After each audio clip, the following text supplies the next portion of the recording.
Hola, bienvenidos y bienvenidas a este espacio de conversación que tenemos en ADIPA. El día de hoy estamos con Germán Tomás, él es psicólogo de la Pontificia Universidad Católica de Chile. Él es especialista en neuropsicología infantil, actualmente se desempeña como neuropsicólogo pediátrico y tiene experiencia en rehabilitación de secuelas cognitivas en oncología infantil y trastornos del neurodesarrollo. Él es docente del curso de certificación WISC 5, no sé si, de la escala de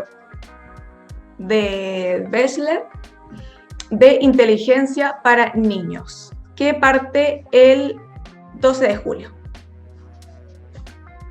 Sí. Bueno, ¿cómo estás? Bien, ¿y tú? Gracias, ¿cómo estás? Bien también, muchas gracias.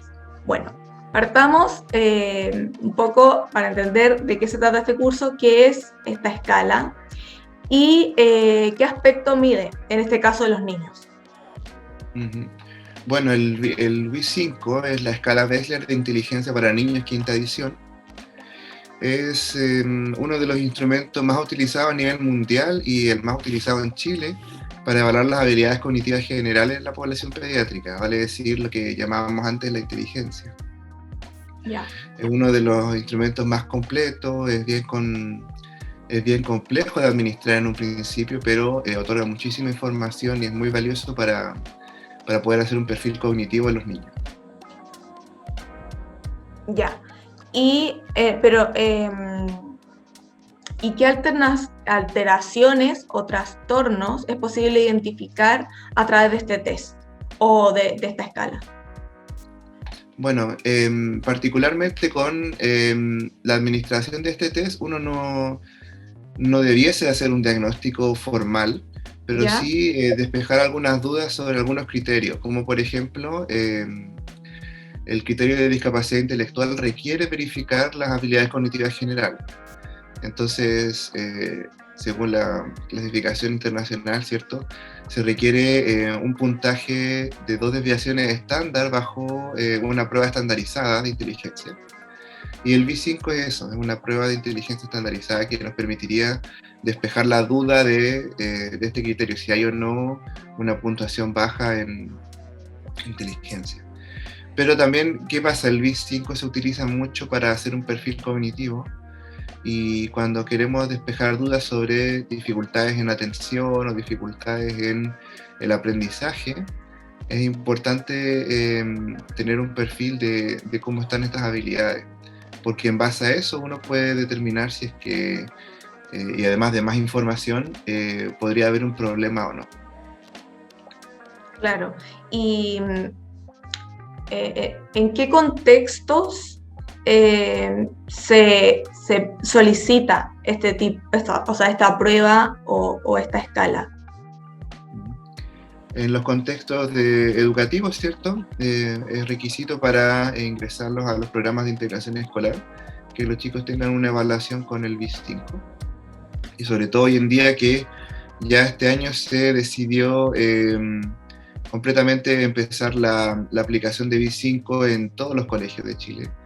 ¿Ya? Esto es algo especial porque, si bien es cierto, BIS-5 salió en 2018, la normativa se había ido aplazando debido a la falta de disponibilidad de la formación, falta del instrumento o falta del timing, ¿cierto?, para involucrarlo actualmente. Y con la pandemia fue más lento todavía. Pero ya hoy día, 2022, ya estamos en el vamos de que todo el mundo tiene que utilizar el B5. Entonces, es un momento crucial para poder tener la formación, ya que es algo que se va a empezar a utilizar desde aquí en adelante. ¿Y por qué es necesario que los niños que están en los colegios hagan esta prueba? ¿Y a partir de qué edad, hasta qué edad se realiza? O sea, aparte cuando se están entrando recién los niños en kinder o en primero básico, ¿y hasta qué edad más o menos? Uh-huh. Bueno, el B5 se puede aplicar desde los 6 años hasta los 16 años o 11 meses. que corresponde gran parte del periodo de escolarización, la básica y los 2 primeros años de la media. Curiosamente también se puede empezar a aplicar BIS 5 desde, primero básico, donde ya uno, según el currículum chileno, ya debiese empezar a adquirir nociones básicas de la escritura, ¿cierto? Algunos ya, de hecho, ya hasta leen en esa época. ¿Y por qué es necesario? Porque finalmente cuando hay algún problema, ya sea en cualquier contexto del aprendizaje o quizás también en cualquier contexto más clínico, siempre se quiere saber si hay algún problema con las habilidades cognitivas generales o con la inteligencia. Cuando hay un problema académico, se sospecha o se tiene dudas de que el desempeño no es de una persona neurotípica, ahí se utiliza. Se utiliza también en la clínica, en el contexto clínico, para precisamente pesquisar si hay algún trastorno del neurodesarrollo, vale decir, discapacidad intelectual. O también he visto mucho que en población con condición del espectro autista o con dificultades de la atención, buscan saber el perfil para ver adecuaciones. Principalmente, la prueba de inteligencia permite pesquisar un diagnóstico, pero también permite obtener información para hacer una intervención, que en realidad eso es lo más importante y eso es lo que apunta la evaluación en sí, generar un perfil de fortalezas y debilidades que permita saber por dónde intervenir, cómo me paro frente a este niño, esta niña, este adolescente que tiene algún problema, qué puedo hacer para ayudarlo. Con esa pesquisa uno puede evaluar y generar esta información.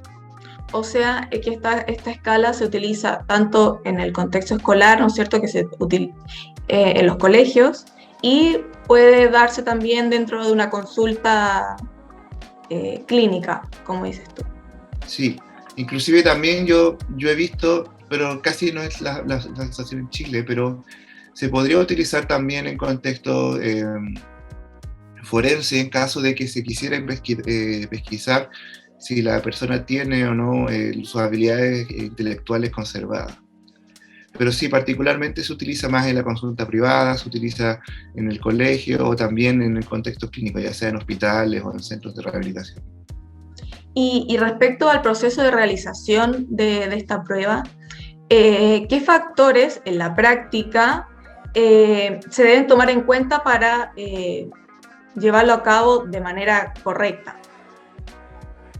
Bueno, yo primeramente podría mencionar que un entrenamiento y una formación adecuada son importantes, ya que el cambio desde BIS 3 a BIS 5, que BIS 3 es la escala anterior que estábamos utilizando en Chile, hay algunas diferencias sutiles, pero algunas diferencias en las que yo personalmente recomiendo que uno tiene que estudiar la prueba con anticipación antes de aplicarla por primera vez. ¿Qué otro aspecto creo que es importante considerar? El estado físico de nuestros evaluados, ¿cierto? También el contexto, verificar que el chico esté o no bajo el efecto de alguna medicación. Pero particularmente yo creo que lo más importante es tener claro el motivo de la evaluación, el motivo de consulta y preparar un ambiente propicio para. Y en ese aspecto yo creo que el psicólogo es el profesional idóneo, porque además de tener formación en psicometría, en pruebas estandarizadas, en interpretación de puntaje, también podemos ser susceptibles a las variables que podrían estar afectando un desempeño en una prueba de inteligencia. El estado del ánimo, la deprivación cultural o algún factor psicológico o psiquiátrico. ¿Y qué conocimientos, habilidades adquirirán aquellos profesionales o estudiantes, ¿no es cierto?, de último año que se inscriban a este curso, ya sea en el nivel básico o en el nivel intermedio o avanzado que tiene este curso? Bien, la verdad que el curso yo lo creé pensando no solamente en dar una sólida revisión de cómo aplicar la prueba, sino también le he incorporado parte de mi experiencia como evaluador. A diferencia de otros cursos, yo considero que este curso incluye como plus que vamos a revisar casos reales, vamos a, al momento de aprender a administrar las pruebas, verificarlo en un protocolo pedagógico que vamos a corregir en conjunto a través de las clases.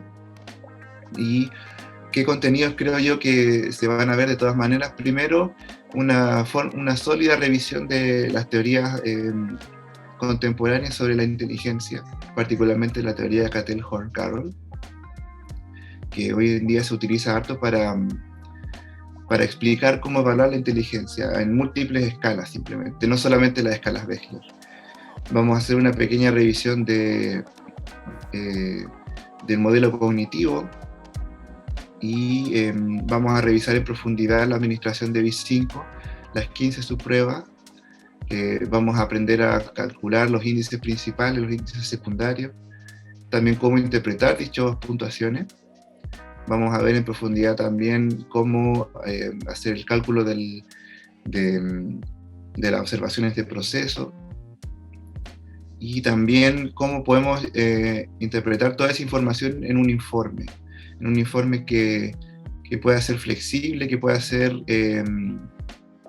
adaptable a cualquier situación o contexto que los estudiantes estén desarrollándose profesionalmente.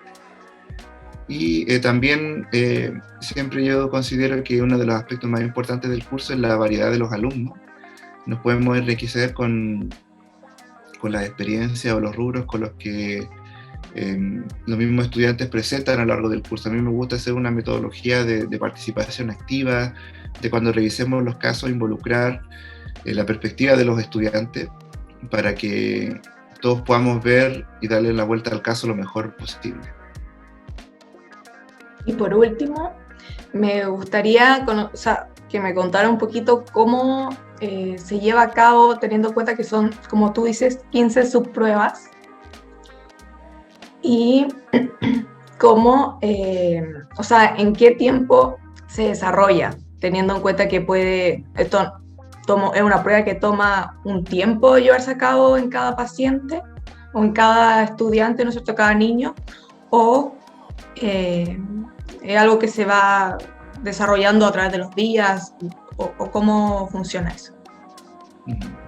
Bueno, BIS5 tiene la particularidad de que si bien son 15 subpruebas, en esta versión uno puede elegir cuántas subpruebas va a administrar dependiendo de sus objetivos. Si simplemente quiero calcular el CI total, necesito administrar 7 subpruebas y eso lo puedo hacer perfectamente en una sesión. Pero generalmente lo que yo recomiendo es que uno tome 12 subpruebas para calcular todas las puntuaciones disponibles. Y eso uno lo puede hacer en una sesión larga con un descanso considerable de unos 15 a 20 minutos, o en 2 o hasta 3 sesiones. Siempre es recomendable que uno lo considere a partir del propio desempeño del evaluado, del ritmo de cómo él recibe la prueba, si está muy fatigado, si está muy cansado, pausar o simplemente posponer a una siguiente sesión. Es recomendado sí que las sesiones no sean con diferencia de más de un lapso de 1 o 2 semanas. Entonces, si yo quiero administrarlo en 2 sesiones, idealmente que esas 2 sesiones estén dentro de un plazo de una misma semana, para que el setting, ¿cierto?, la experiencia de la evaluación no sufra estas modificaciones tan extremas. Ya, bueno, muchas gracias por responder estas preguntas y por dar a conocer un poco, ¿no es cierto?, el curso que entendemos que se ha realizado en otras oportunidades en ADIPA y que se va a seguir realizando porque es muy necesario, como tú dices, ahora se va a empezar a aplicar en todos los colegios y en distintos niveles. Entonces, es una escala que es súper importante conocer para los profesionales que trabajan con niños y en contextos educativos. Sí, muchas gracias. Invitar a todos a participar en este curso. Bueno, muchas gracias. Nos vemos. Nos vemos. Chao.